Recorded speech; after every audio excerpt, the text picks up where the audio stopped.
You know, if you hear, like if you ever come up here and speak and then I'm in the back, I always go like this, which means get louder. So, you know, as you come up here, just make sure that if you're like mumbling or you're whispering, you know, good job for being up here. That's awesome, and you guys deserve it. But just project a little bit. That's something that I learned how to do, and you want to make sure that you're conscious of that. But in regards to them, these are workers. These are the people that you want to be around. This is Monday, right? So we're a little bit more serious.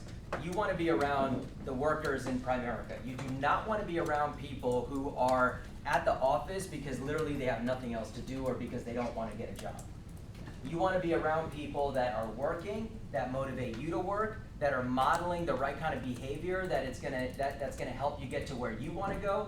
And in this business, that's on the phone. You know, people who are not on the phone have nothing going on. You got to be on your phone, either sending DMs or you're making phone calls, right? Here and there are some things that you can do on the computer, but you know, like if you think about Sheila, your husband, right?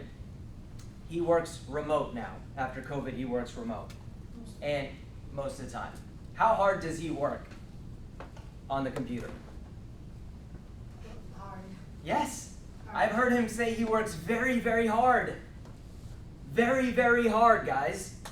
Now, you've heard me make fun of people who have the fake jobs, right? Where they put the thing on the mouse and they pretend that they're working and their company thinks that they're working and they're getting paid for free. A lot of people aren't, though. They work real jobs.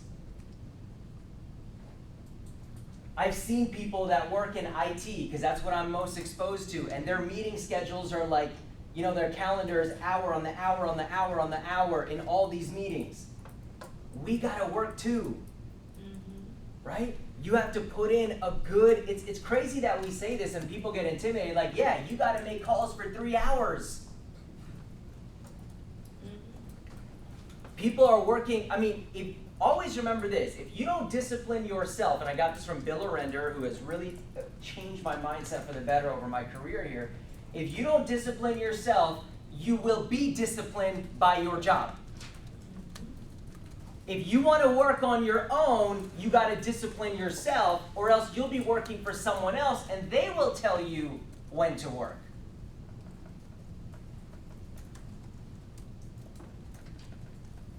You know, these guys are planning a bachelor party for me, okay?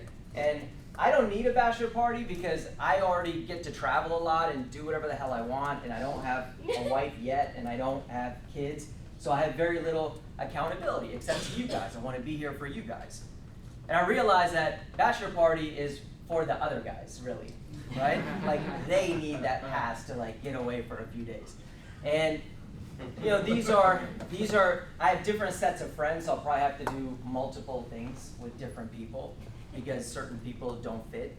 So this is like friends that I have and their husbands, and I have to do this, and you know, they have jobs. And it's like, you know, to do something, anything, first of all, they're very limited in how many days that they can go, right? And then it's like, I gotta call off, and can I get this? And right now we're having a blackout period, and I can't, you know, I don't know if I mean, you're 40 years old, you don't know if you can take 2-3 days off? Right. Oh, but you never cold call. I recruited some of these people, couldn't make one sale, couldn't get one recruit, couldn't show up to one meeting. Well, that's why your ass works for someone and you're told what to do and how much you're worth. Discipline yourself, or else you will be disciplined. It's the same thing with money, like what he's talking about. All of this stuff, even people, they want to go on a trip and they're like, oh, can we stay here versus there? Dude, you drop $200-300 at the bar. Right. But now you don't want to stay at this hotel because you want to save $100. People do stupid stuff, right? It's the same thing here. If you can't discipline yourself financially and not go on that trip and not buy those things and not eat out every freaking day, then you're, coming directly from Bill Arender, your bank account will discipline you. Because when you don't have any money because you misspent, you can't do anything or go anywhere anymore. This thing is all about discipline. When you can discipline yourself, then you can discipline other people. Most people don't have self-discipline. I mean, basic things like getting up on time, coming to the meeting on time. Showing up consistently. The business isn't that hard. We make it hard on ourselves because we lack discipline. And I can't be around it. That's why I don't have a lot of friends. That's why I don't, even if, I might do like a 2-3 day, but we're not like hang out all the time like I do with him or some of the guys on my team, or my other friends, right? You have to build that circle around you of people that exude discipline and good decision making, and people that are goal oriented.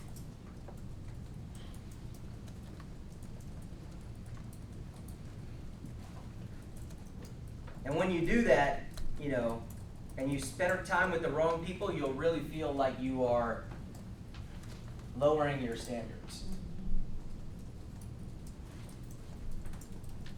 Why do I have these talks to you guys? Because I want you to get in the mind of someone. I'm not Jeff Bezos, right?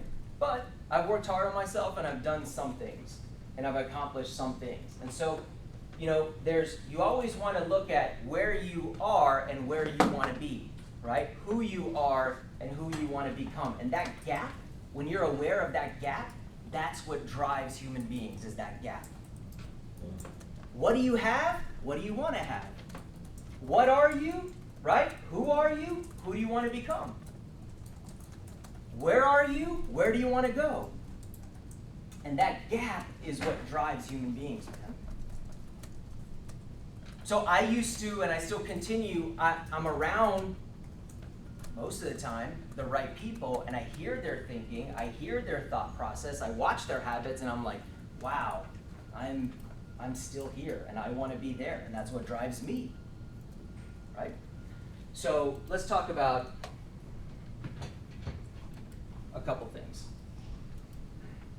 right? Let's talk about some truths on recruiting. So, number one, recruiting is all about excitement.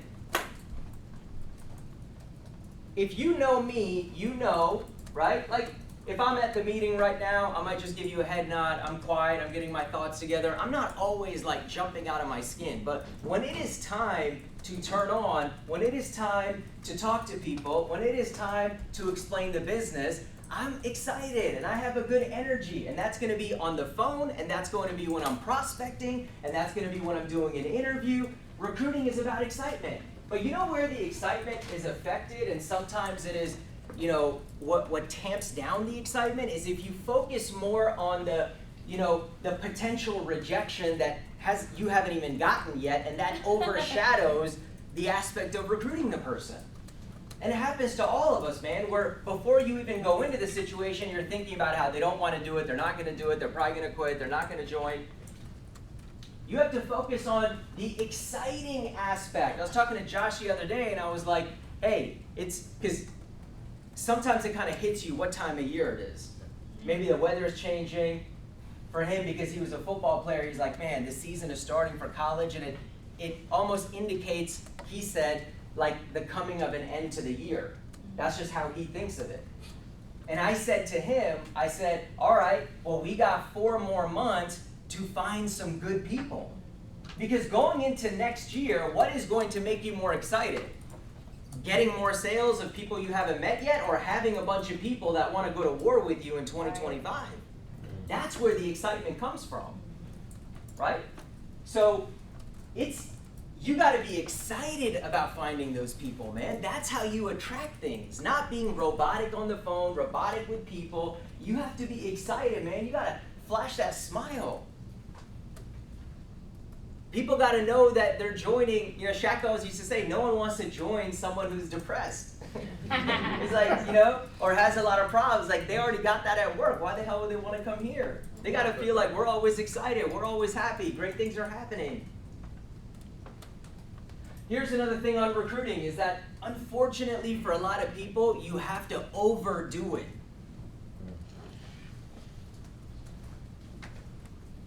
Overdo. Even sales, like, you can kind of do it sporadically because we're in a business where, I had a terrible tragedy, with someone that I know. They were only 40 years old, and, I'm the life insurance guy, so now everyone is coming to me, probably get a decent amount of business from it. I didn't solicit that, people heard, and because I was showing up to the event. So I'll get sales. I didn't do anything for that, right? But when it comes to recruiting, man, it's an everyday thing that you just have to do. You have to do it. You have to overdo it. Sometimes you don't get the return right away. It's more of an investment of your time. And it also doesn't come naturally to a lot of us. In the business world, it's happening every day. One of the things that rocked the business world last week was everybody woke up and the guy who's running Chipotle now is running Starbucks. These are two humongous companies, and this was like the best CEO, and he got recruited away to Starbucks, which has been a struggling company for many reasons, right? And you just think about, man, what Richard went into that, right? Like, who made that call, and what did they do, and in secret, and it never leaked, and you have someone who's one of the best executives in history. He took that stock, they made 700, when he joined, they had that scare where there was a foodborne illness and people were getting sick from Chipotle and all these things were happening, and they hired this guy. He's raised the stock 750%, but now they lost him. Someone else recruited him away. Right? So recruiting is like, it's daily. You got to chip away at it. It's that constant drip. You got to have the follow-up list, and then we have group meetings you got to get people to, and then you have to meet with people one-on-one. You got to talk to people you do know and talk to people that you don't know, and you have to learn everything. And it's don't be scared by these guys' numbers, man. Like yeah, 50, 60 calls a day if that's what you want. I think about someone, like if you recruit a Mario Arizon or someone who is, a $500,000 earner, even somebody like me, and you get paid literally for the rest of your life off someone like that, would you go back and think, yeah, I would have made 50 calls a day for that for a couple of years? And remember this, it's like, 50 calls, but what's the alternative? In those 3 hours, what else could you be doing? I walk by retail stores and it's like, I know, like I look in the store, I'm like, no one has probably been in here in like 3 days. Like you probably get one customer, like you're just wasting, like you're just sitting there, your life is slipping through your fingers, dude. Yeah. For what? What are they paying you? So we don't want to make the calls, and that sounds so bad, but it's like, what would you be doing during those 3 hours? Waiting tables? That's fun. That's so good. Dealing with a boss? Adric is 18, 19 years old. He came to me and goes, man, my job, that environment is so negative. It's like, that's never gonna change, right?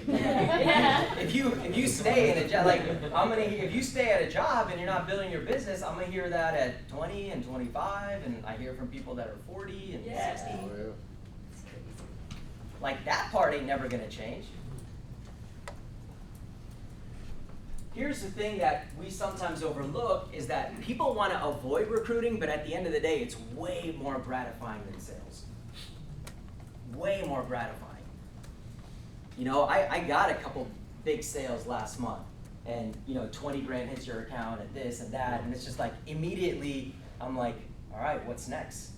I got to make this happen again, and I get that nervous feeling, and who do I know, and what if I don't have a pipeline, and then for those of you guys who understand the numbers, I start thinking crazy. I'm like, this time next year, I'm gonna look at my numbers and be like, I made 55. What the hell am I gonna do next year to make sure I make more than 55? My income is gonna go down. Right? But if we hire someone good, I'm thinking like, oh my God, who does this person know, and who can they be, and can they be a full-timer, and who can they introduce me to, and can they have 10 people showing up, and maybe this is gonna be the next guy. It's way more gratifying, exciting, right, to recruit somebody. And to, as much as I, pick on these guys and just yell at them sometimes and whatever it is that I do, it's awesome to see their progress. to come in and be like, man, you got these young people and they're choosing to cold call, they're choosing to recruit, they're choosing to change their, and they stop going out and they're doing positive things, and now they're reading books, and now they're getting results, and oh my God, they have a securities license now, right? It's amazing. It's very, very gratifying. It makes it a lot easier to get production. So the funny thing is that when you're only focusing on sales, you're doing the business the hard way. If Primerica told me you are never allowed to recruit and you can only sell, I wouldn't have survived here. Where at 22 was I going to find, 10, 12 people a month solely on my own and through referrals, which I was never really great at? How would I do that without recruiting somebody? The production is easier because, like Josh recruited someone and they got a huge sale in that guy's market. And I met with that family multiple times. There's no way in hell we would have got that business if we didn't hire that son. These are big transactions, 5-figure commission checks, right? Because I went in with Jen, and Jen's mom said, well, I guess if you're gonna help my daughter, I'll do the business with you. They can do business with anyone. They chose to do it with us, right? So what recruiting does is it allows us to get into a lot of doors that we never would have gotten. That same person would have slammed the door in my face or hung up the phone on me if I tried to cold call them. So it creates an entry point for us to do what we do. The appointment part is easy. Getting in the door is hard. That's what people forget. People who are able to get in the door, they always win here because the appointment part is not hard. It gives us a chance to show what we do. So it's easier to produce when you're a good recruiter because you are going to, as the cliche goes, you'll have many more places to go when you're a recruiter.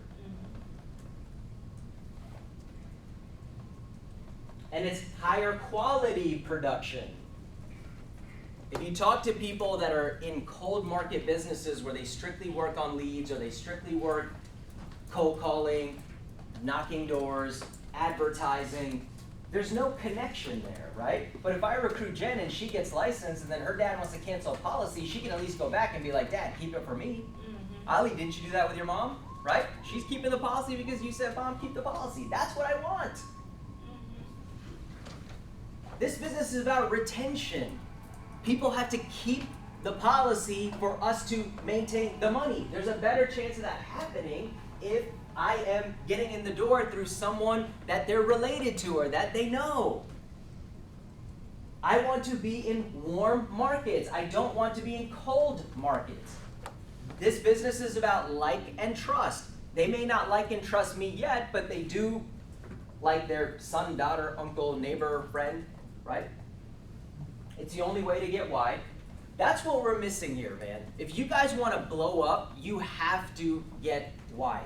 That means that you got to have a lot of people direct to you that are coming to meetings. Ali, a brand new guy like you that's licensed and you feel I don't know anything and these guys are ahead of me, get 7, 8 people direct to you, not under, direct to you showing up that are licensed, you'll beat everyone because no one has that. You guys, you have to be striving to get to 10 wide, man. People that you've hired, that you've trained, that you're developing, and or in your case, that you found, and we'll train and develop them. But the business isn't meant to be run on one person that you have that's showing up, or 2 people.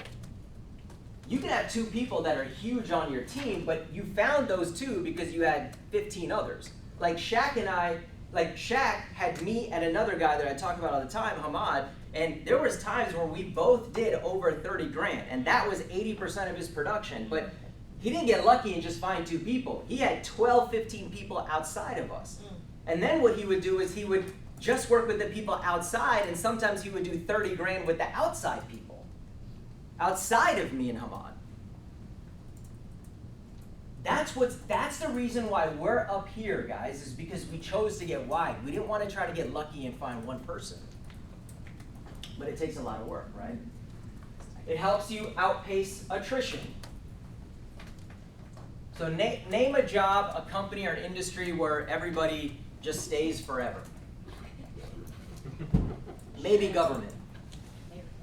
Maybe government. Because they don't fire people, people can underperform.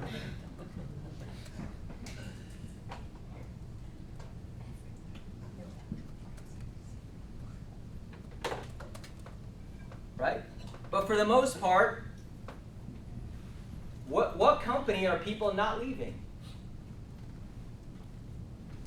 People are leaving all the time. I read a statistic the other day. When I used to talk about group insurance, we would say that on average, people stick around for 5 to 7 years in a job. So why would you depend on like life insurance through your job? Because people are not going to be there for more than 5 to 7 years on average. Now they say it's 2 to 3. So the way that I used to kind of like visualize it when I did an orientation, I would draw with pen and paper. I would say, look, this is a glass with water in it. The problem is that there's a crack in the glass and the water is constantly leaking out. These are your codes. These are your people. These are your licensed agents. We're constantly going down. You have to put more water in the glass. That's the way you want to think about it. Why? Because Primerica's so bad? No, because we just had 25% of Josh's team go back to college. They're gone. Maybe they're watching on Zoom. Maybe you know they'll come back. But the point is they're not in the room right now. Do people change? Do people move to other states? Do people just decide that they want to just move on and do something else? Obviously, people quit. That's one of the reasons. People have kids and then they're not able to really, they make the choice to just do that. So there's many, many reasons at any company, but the point is, can you pour more in than what's leaking out? And that's every single business, which is why one of the main departments in a company is HR. They're constantly fielding new applicants and even on a hiring freeze, they hold on to them, right? And then maybe they can hire those people later, but you always have to have someone on deck.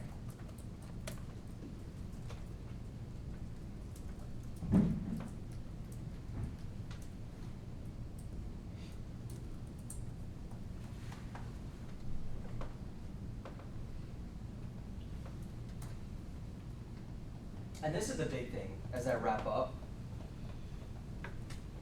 This is the big thing, and I also learned this from one of my mentors.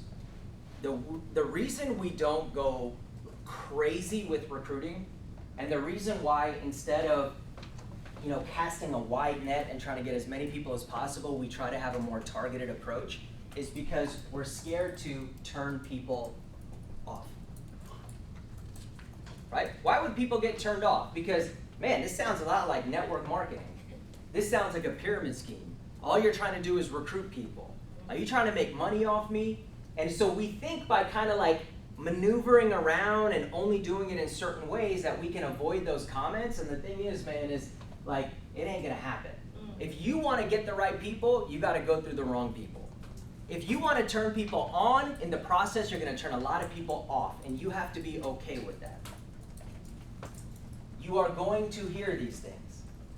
Right? It is not abnormal. When someone's like, man, I've gotten this much rejection, it means you're doing the right things.